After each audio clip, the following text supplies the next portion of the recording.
Когда маленького мальчика оставили в заповеднике, лев заметил плачущего ребенка на дороге. Этот страшный большой хищник смотрит прямо в глаза маленькому мальчику и, издав свирепый рык, бросается к ребенку. То, что происходит дальше, просто невероятно. Было раннее утро, и вокруг никого не было. Симба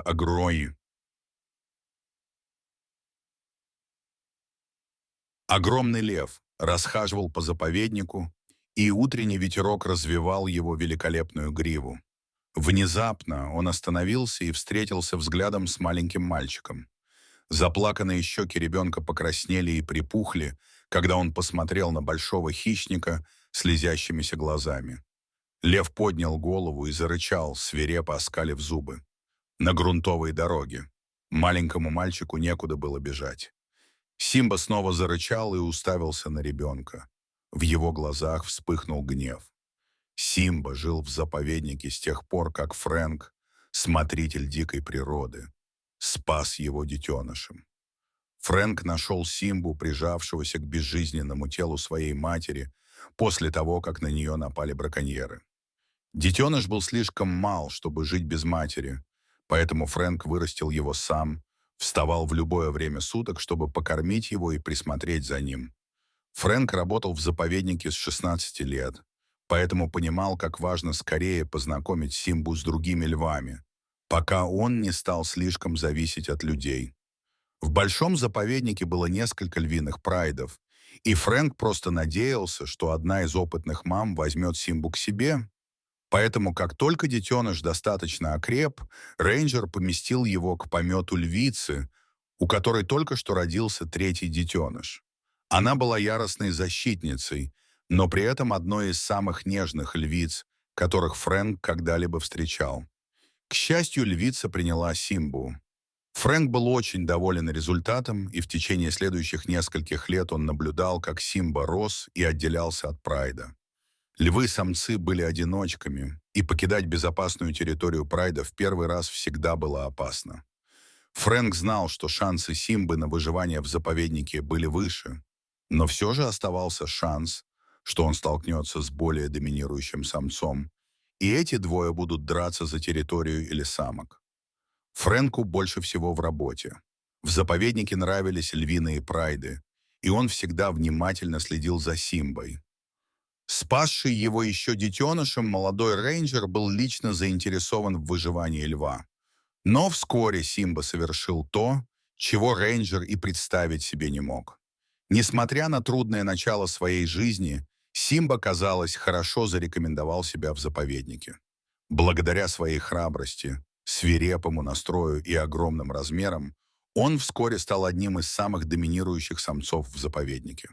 Фрэнк знал, что было много боев, в которых Симба выходил победителем. Это было неприятно, но это была природа, и животные жили в заповеднике так, как жили бы в дикой природе. Единственная разница заключалась в том, что здесь они были в безопасности от браконьеров, и при необходимости к их услугам была ветеринарная бригада. Важно было обеспечить выживание животных, так как многие из них были вымирающими видами. И хотя Фрэнк время от времени беспокоился о Симбе, он знал, что тот находится в наилучшем положении. Несмотря на то, что заповедник делал все возможное, чтобы защитить животных от браконьеров, в последнее время у них возникли некоторые проблемы с охотниками, которые пробирались в заповедник. Хотя ни одно животное пока не пострадало, теперь было крайне важно укрепить границы вокруг заповедника и остановить браконьеров. Именно из-за этих ослабленных границ Симба столкнулся лицом к лицу с плачущим ребенком. Лев пробудился ото сна, солнце уже вставало. В его животе тихо заурчало, и лев лениво потянулся. Пришло время охоты. Но что-то заставило льва остановиться. Донесшийся от ветра звук и странный знакомый запах в воздухе привлекли его внимание. Лев прислушался к своим ощущениям и внезапно заметил на грунтовой дороге брошенного плачущего мальчика. Симба облизнул губы, приближаясь к ребенку. Маленький мальчик сидел посреди дороги. Ему было не больше 3 лет, и он плакал громко и страдальчески. Лев начал кружить вокруг мальчика, не сводя с него глаз. Внезапно он остановился. В воздухе появился новый запах. Симба фыркнул, и его шерсть встала дыбом. Он встретился взглядом с маленьким мальчиком, чье лицо распухло от слез. Симба издал устрашающий рев, оскалив зубы, и потрясенный мальчик замолчал. Казалось, глаза Симбы наполнились гневом, но ребенок заметил, что лев смотрит не на него. Внезапно Симба бросился к маленькому мальчику и перепрыгнул через его голову. Ужасный глухой звук заставил мальчика обернуться. Второй лев был прижат к земле, а Симба возвышался над ним, рыча и нанося удары своими огромными когтями. Два льва вступили в короткую схватку, но второму льву было не справиться со Симбой. Пока Фрэнк шел по грунтовой дороге, не подозревая о невероятном зрелище, которое его ожидало, второй лев пытался вырваться из когтей Симбы. Рейнджер завернул за угол и увидел двух дерущихся львов в его работе. Это было обычное зрелище, но когда он увидел маленького мальчика всего в нескольких футах от львов, ему стало плохо. Он понятия не имел, как ребенок попал в заповедник, но знал, что ему грозит опасность. Фрэнк нажал на педаль, направляя свой джип на большой скорости к мальчику. Второй лев освободился от Симбы и захромал прочь, в то время как лев покрупнее зарычал и повернулся к ребенку. Фрэнк любил Симбу больше всего на свете, но если бы он причинил вред маленькому мальчику, это стало бы катастрофой для заповедника. Но то, что произошло дальше, чуть не заставило Фрэнка разбить свой джип от шока. Огромный лев лег рядом с мальчиком, создав вокруг него защитный барьер, и принялся осматривать территорию, чтобы убедиться, что вокруг больше нет ничего, что могло бы причинить вред ребенку. То, чему Фрэнк только что стал свидетелем, не было дракой двух львов за еду. Симба защищал ребенка. Он напал на другого льва, чтобы спасти мальчика. Фрэнк вспомнил тот день, когда он увидел Симбу, скулящего у тела матери. Неужели он увидел в плачущем ребенке что-то, что вызвало у него отклик? Что бы ни случилось, Фрэнк был поражен. Но несмотря на то, что лев защищал мальчика, рейнджер должен был убрать его с дороги и выяснить, что произошло. Фрэнк заглушил двигатель и медленно открыл дверцу джипа. Из всех рейнджеров заповедника Фрэнк был единственным, кому Симба доверял. Молодой мужчина мог часами наблюдать за львом и выслеживать его, и тот никогда его не беспокоил. Симба всегда знал, что он рядом, но, похоже, он все еще помнил, как Фрэнк спас его, и это заставило его относиться к рейнджеру по-другому. Выходя из машины, он просто надеялся, что теперь это сыграет ему на руку. Симба наблюдал, как Фрэнк придвинулся ближе, но огромный лев не торопился уходить. Он оглядел рейнджера с головы до ног, словно оценивая его надежность, и, потянувшись, встал и пошел прочь. Фрэнк взял ребенка на руки. Когда Симба был рядом, ребенок казался спокойным, но теперь, когда лев ушел, мальчик снова начал плакать. У Фрэнка не было другого выбора, кроме как держать мальчика на руках, ехать осторожно и медленно обратно в офис.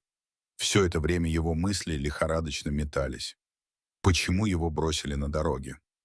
Он все еще был в шоке от невероятных действий Симбы. Самый быстрый способ попытаться получить ответы на вопросы о мальчике — это просмотреть записи с камер видеонаблюдения в надежде, что они что-то зафиксировали. Однако, просмотрев записи камер, установленных на территории заповедника, Фрэнк увидел то, что разбило ему сердце. На кадрах, снятых сразу за границей заповедника, в поле зрения попала старая потрепанная машина. Фрэнк с трудом разобрал, что это был молодой человек. Через несколько мгновений из машины вышла молодая женщина с ребенком на руках. Она быстро огляделась и, казалось, нашла то, что искала — слабое место в заборе. После нескольких попыток она пролезла с ребенком и положила его на грунтовую дорожку, где Фрэнк его и нашел. Смотритель парка наблюдал, как женщина поцеловала маленького мальчика в лоб, а затем вернулась в машину. Без него. Фрэнк чувствовал себя еще более растерянным, чем когда-либо. Поцелуй в лоб был нежным и любящим, и что-то подсказало Фрэнку, что у женщины не было другого выбора, кроме как бросить маленького мальчика. Но почему на территории заповедника? Думала ли она, что камеры наблюдения будут установлены так, что ребенка немедленно заберут? Думала ли она, что поблизости есть рейнджер, который спасет ребенка? Молодой человек догадывался, что никогда не узнает ответов на все вопросы. Он, конечно, собирался сделать все возможное, чтобы найти родителей мальчика, но что-то подсказывало ему, что они давно пропали. После просмотра отснятого материала Фрэнк приготовил мальчику что-нибудь поесть. Ребенок, казалось, успокоился, и рейнджер решил, что сейчас самое подходящее время попытаться получить от него хоть какую-то информацию, прежде чем звонить властям. Однако ребенок выглядел испуганным, и самое большее, что Фрэнк смог от него узнать, это то, что его зовут Дэвид. Пришло время сделать несколько трудных телефонных звонков. Но, разговаривая с представителями власти, Фрэнк наблюдал, как Дэвид осторожно ест свою еду, и его осенила любопытная мысль. Фрэнк спас маленького львенка, когда умерла его мама. И только что стал свидетелем того, как тот же лев защитил маленького ребенка, которого бросили родители. Казалось, что все вернулось на круги своя. Только на этот раз некому будет присмотреть за мальчиком, когда он уйдет от Фрэнка, в то время как Симба всегда оставался с рейнджером. Молодой человек понимал, что отчаяние, должно быть, заставило родителей покинуть его. Некоторые жители деревни вокруг заповедника были бедны, и Фрэнк знал, что забота о ребенке обходится дорого. Он вспомнил видеозапись, на которой Дэвид отчаянно ищет родителей, и его охватила печаль при мысли о том, что может случиться с ним, когда он покинет заповедник. Когда прибыли представители власти, Дэвид просматривал видео на телефоне Фрэнка. Поев немного, маленький мальчик оживился и продолжал показывать на улицу, приговаривая «Лев», издавая при этом рычащий звук, над которым рейнджер не мог удержаться от смеха. Фрэнк поинтересовался у властей, что будет с ребенком. Они сказали, что если не смогут найти никого из родственников, кто согласился бы взять ребенка, то его отдадут в детский дом в надежде на усыновление.